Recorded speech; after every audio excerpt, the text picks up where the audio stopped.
श्री विष्णु पुराण प्रथम अंश 22वां अध्याय। विष्णु भगवान की विभूति और जगत की व्यवस्था का वर्णन। श्री पराशर जी बोले, पूर्व काल में महर्षियों ने जब महाराज पृथु को राज्य पद पर अभिषिक्त किया तो लोक पितामह श्री ब्रह्मा जी ने भी कर्म से राज्यों का बंटवारा किया। ब्रह्मा जी ने नक्षत्र, ग्रह, ब्राह्मण, संपूर्ण वनस्पति और यज्ञ तथा तप आदि के राज्य पर चंद्रमा को नियुक्त किया। इसी प्रकार विश्रवा के पुत्र कुबेर जी को राजाओं का, वरुण को जलों का, विष्णु को आदित्यों का और अग्नि को वसुगणों का अधिपति बनाया। दक्ष को प्रजापतियों का, इंद्र को मरुदगण का तथा प्रहलाद जी को दैत्य और दानवों का आधिपत्य दिया। पितृगण के राज्य पद पर धर्मराज यम को अभिषिक्त किया और संपूर्ण गजराजों का स्वामित्व ऐरावत को दिया। गरुड़ को पक्षियों का, इंद्र को देवताओं का, उच्च श्रवा को घोड़ों का और वृषभ को गौओं का अधिपति बनाया। प्रभु ब्रह्मा जी ने समस्त मृगों, वन्य पशुओं का राज्य सिंह को दिया और सर्पों का स्वामी शेषनाग को बनाया। स्थावरों का स्वामी हिमालय को, मुनिजनों का कपिल देव जी को और नख तथा दाढ़ वाले मृगगण का राजा व्याघ्र बाघ को बनाया तथा प्लक्ष को वनस्पतियों का राजा किया। इसी प्रकार ब्रह्मा जी ने और जातियों के प्राधान्य की भी व्यवस्था की। इस प्रकार राज्यों का विभाग करने के अनंतर प्रजापतियों के स्वामी ब्रह्मा जी ने सब और दिक्पालों की स्थापना की। उन्होंने पूर्व दिशा में वैराज प्रजापति के पुत्र राजा सुधन्वा को दिक्पाल पद पर अभिषिक्त किया तथा दक्षिण दिशा में कर्दम प्रजापति के पुत्र राजा शंखपद की नियुक्ति की।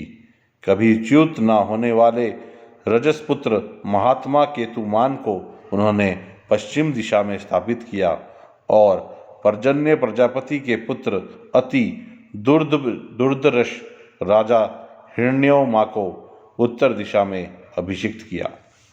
वे आज तक 7 द्वीप और अनेकों नगरों से युक्त इस संपूर्ण पृथ्वी का अपने अपने विभागानुसार धर्मपूर्वक पालन करते हैं।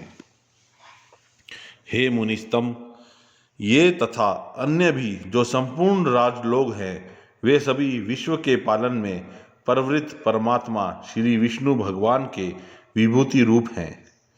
हे द्विजतम, जो भूताधिपति पहले हो गए हैं और जो आगे होंगे, वे सभी सर्वभूत भगवान विष्णु के अंश हैं।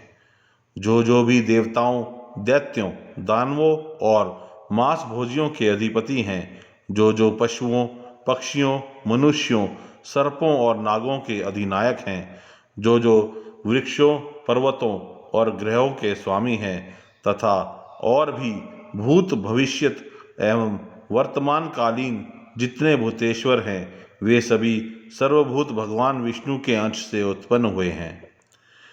हे महाप्राज्य, सृष्टि के पालन कार्य से प्रवृत्त सर्वेश्वर श्रीहरि को छोड़कर और किसी में भी पालन करने की शक्ति नहीं है। रज और सत्वादि गुणों के आश्रय से वे सनातन प्रभु ही जगत की रचना के समय रचना करते हैं, स्थिति के समय पालन करते हैं और अंत समय में काल रूप से संहार करते हैं। वे जनार्दन 4 विभाग से सृष्टि के और 4 विभाग से ही स्थिति के समय रहते हैं तथा 4 रूप धारण करते ही अंत में प्रलय करते हैं। एक अंश से वे अव्यक्त स्वरूप ब्रह्मा होते हैं, दूसरे अंश से मरीचि आदि प्रजापति होते हैं, उनका तीसरा अंश काल है और चौथा संपूर्ण प्राणी। इस प्रकार वे रजोगुण विशिष्ट होकर 4 प्रकार से सृष्टि के समय स्थित होते हैं। फिर वे पुरुषोत्तम सत्वगुण का आश्रय लेकर जगत की स्थिति करते हैं, उस समय वे एक अंश से विष्णु होकर पालन करते हैं, दूसरे अंश से मनु आदि होते हैं और तीसरे अंश से काल और चौथे से सर्वभूतों में स्थित होते हैं तथा अंत काल में वे अजन्मा भगवान तमोगुण की वृत्ति का आश्रय लेकर अंश से रुद्र रूप, दूसरे भाग में अग्नि और अंतकादि रूप, तीसरे से काल रूप और चौथे से संपूर्ण भूत स्वरूप हो जाते हैं। हे ब्राह्मण, विनाश करने के लिए उन महात्मा की यह 4 प्रकार की सार्वकालिक विभाग कल्पना कही जाती है। ब्रह्मा, दक्ष आदि प्रजापतिगण, काल तथा समस्त प्राणी, ये श्रीहरि की विभूतियां जगत की सृष्टि की कारण हैं।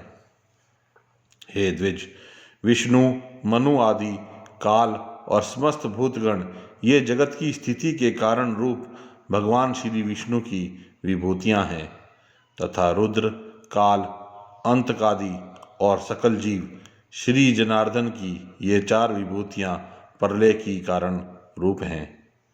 हे द्विज, जगत के आदि और मध्य में तथा प्रलय पर्यतन भी ब्रह्मा, मरीचि आदि तथा भिन्न भिन्न जीवों से ही सृष्टि हुआ करती है। सृष्टि के आरंभ में पहले ब्रह्मा जी रचना करते हैं, फिर मरीचि आदि प्रजापतिगण और तदनंतर समस्त जीव क्षण क्षण में संतान उत्पन्न करते हैं। हे द्विज, काल के बिना ब्रह्मा, प्रजापति एवं अन्य समस्त प्राणी भी सृष्टि रचना नहीं कर सकते, अतः भगवान काल रूप विष्णु ही सर्वदा सृष्टि के कारण हैं। हे मैत्रेय, इसी प्रकार जगत की स्थिति और प्रलय में भी उन देवदेव के 4 विभाग बताए जाते हैं। हे द्विज, जिस किसी जीव द्वारा जो कुछ भी रचना की जाती है, उस उत्पन्न हुए जीव की उत्पत्ति में सर्वथा श्री हरि का शरीर ही कारण है।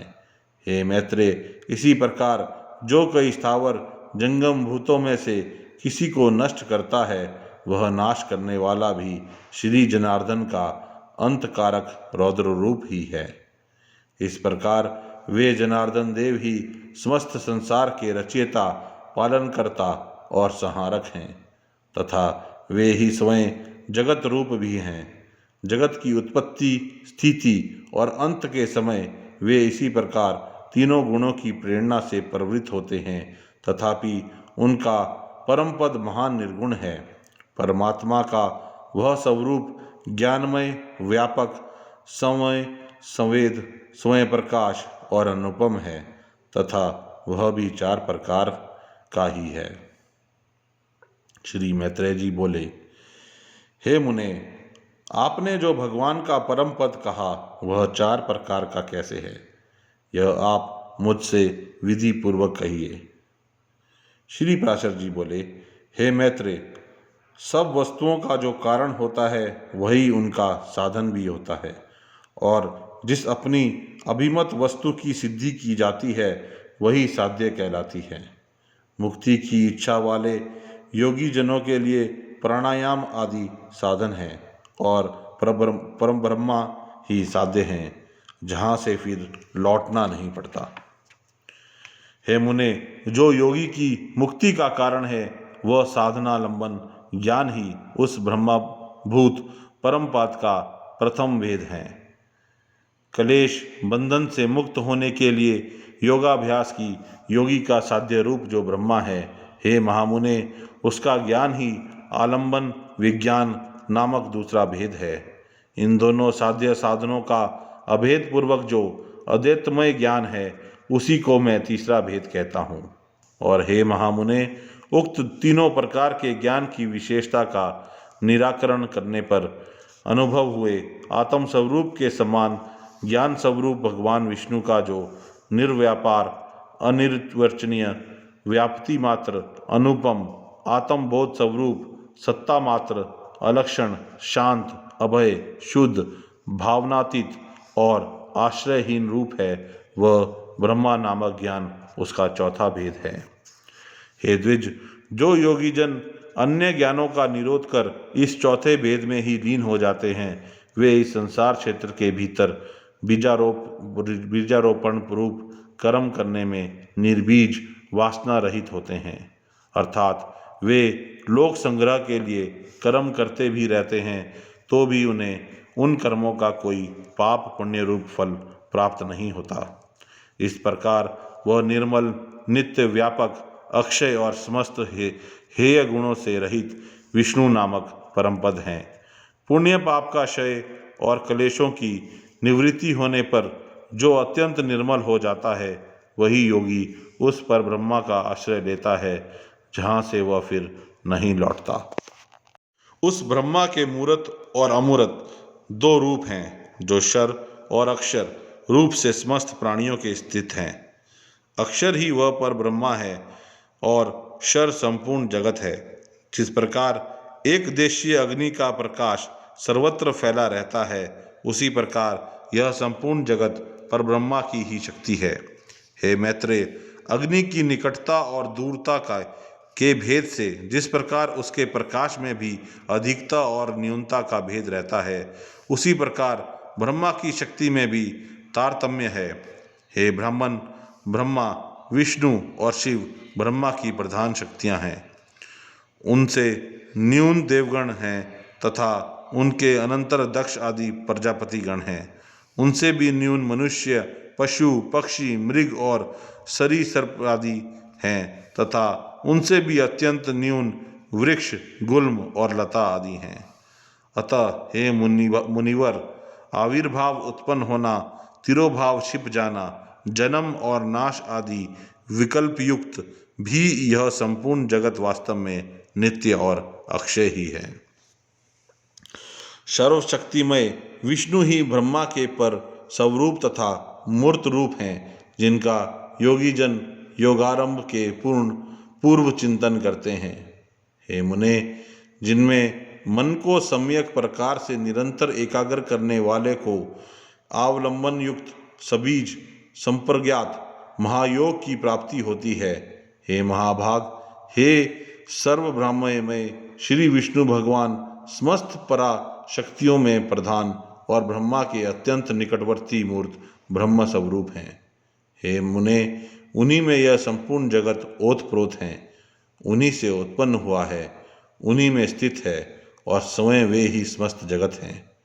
शराशरमय कार्य कारण रूप ईश्वर विष्णु ही इस पुरुष प्रकृतिमय संपूर्ण जगत को अपने आभूषण और आयुध रूप से धारण करते हैं। श्री मैत्रेय जी बोले, भगवान विष्णु इस संसार को भूषण और आयुध रूप से किस प्रकार धारण करते हैं, यह आप मुझसे कहिए। श्री पराशर जी बोले, हे मुने, जगत का पालन करने वाले अप्रमेय श्री विष्णु भगवान को नमस्कार कर अब मैं जिस प्रकार वशिष्ठ जी ने मुझसे कहा था वह तुम्हें सुनाता हूँ। इस जगत के निर्लेप तथा निर्गुण और निर्मल आत्मा को अर्थात शुद्ध क्षेत्रज्ञ स्वरूप को श्री हरि कौस्तुंभ मणि रूप से धारण करते हैं। श्री अनंत ने प्रधान को श्री वत्स रूप से आश्रय दिया है और बुद्धि श्री माधव की गदा रूप से स्थित है। भूतों के कारण तामस अहंकार और इंद्रियों के कारण राजस अहंकार, इन दोनों को वे शंख और शांग्र धनुष रूप से धारण करते हैं। अपने वेग से पवन को भी पराजित करने वाला अत्यंत चंचल सात्विक अहंकार रूप मन श्री विष्णु भगवान के कर कमलों में स्थित चक्र का रूप धारण करता है। हे द्विज, भगवान गदाधर की जो मुक्ता, माणिक्य, मरक्त, इंद्रनील और हरि की मई पंचरूपा वैजयंती माला है, वह पंच तन्मात्राओं और पंचभूतों का ही संघात है। वो ज्ञान और कर्ममयी इंद्रियां हैं। उन सबको श्री जनार्दन भगवान बाण रूप से धारण करते हैं। भगवान अच्युत जो अत्यंत निर्मल खड्ग धारण करते हैं, वह अविद्यामय कोश से आच्छादित विद्यामय ज्ञान ही हैं। हे मैत्रेय, इस प्रकार पुरुष प्रधान बुद्धि, अहंकार, पंचभूत, मन, इंद्रियां तथा विद्या और अविद्या सभी श्री हृषिकेश में आश्रित हैं। श्री हरि रूप हरित होकर भी मायामय रूप से प्राणियों के कल्याण के लिए इन सबको अस्त्र और भूषण रूप में धारण करते हैं। इस प्रकार वे कमलनयन परमेश्वर स्वीकार प्रधान निर्विकार पुरुष तथा संपूर्ण जगत को धारण करते हैं। जो कुछ भी विद्या अविद्या सत असत तथा अव्यय स्वरूप है, हे मैत्रेय, वह सब सर्वभूतेश्वर श्री मधुसूदन में ही स्थित है। कला काष्ठा निमेष दीन ऋतु अय अयन और वर्ष रूप से वे काल स्वरूप निष्पाप अव्यय श्री हरि ही विराजमान हैं। हे मुनिश्रेष्ठ, भूरलोक भुवलोक और स्वलोक तथा मह जन तप और सत्य आदि सातों लोक भी सर्वव्यापक भगवान ही हैं। सभी पूर्वजों के पूर्वज तथा समस्त विद्याओं के आधार श्री हरि ही स्वयं लोकमय स्वरूप से स्थित हैं। निराकार और सर्वेश्वर श्री अनंत ही भूत स्वरूप होकर देव मनुष्य और पशु आदि नाना रूपों से स्थित हैं। ऋक् यजु साम और अथर्ववेद इतिहास महाभारत आदि उपवेद आयुर्वेद आदि वेदांत वाक्य समस्त वेदांग मनु आदि कथित समस्त धर्मशास्त्र पुराण आदि सकल शास्त्र आख्यान अनुवाक कल्पसूत्र तथा समस्त काव्य चर्चा और राग रागिनी आदि जो कुछ भी हैं, वे सब शब्द मूर्तिधारी परमात्मा विष्णु का ही शरीर है। इस लोक में अथवा कहीं और भी जितने मूर्त अमूर्त पदार्थ हैं, वे सब उन्हीं का शरीर हैं। मैं तथा यह संपूर्ण जगत जनार्दन श्री हरि ही हैं। उनसे भिन्न और कुछ भी कार्य कारणादि नहीं है। जिसके चित्त में ऐसी भावना है, उसे फिर देहजन्य रोग द्वेषादि द्वंद्व रूप रोग की प्राप्ति नहीं होती। हे द्विज, इस प्रकार तुमसे इस पुराण के पहले अंश का यथावत वर्णन किया। इसका श्रवण करने से मनुष्य समस्त पापों से मुक्त हो जाता है। हे मैत्रेय, 12 वर्ष तक कार्तिक मास में पुष्कर क्षेत्र में स्नान करने से जो फल होता है, वह सब मनुष्य को इसके श्रवण मात्र से मिल जाता है। हे मुने, देव ऋषि गंधर्व पितृ और यक्ष आदि की उत्पत्ति का श्रवण करने वाले पुरुष को वे देवादि वरदायक हो जाते हैं। यह था श्री विष्णु पुराण का प्रथम अंश का 22वां अध्याय। तो इसी के साथ श्री विष्णु पुराण का प्रथम अंश समाप्त होता है।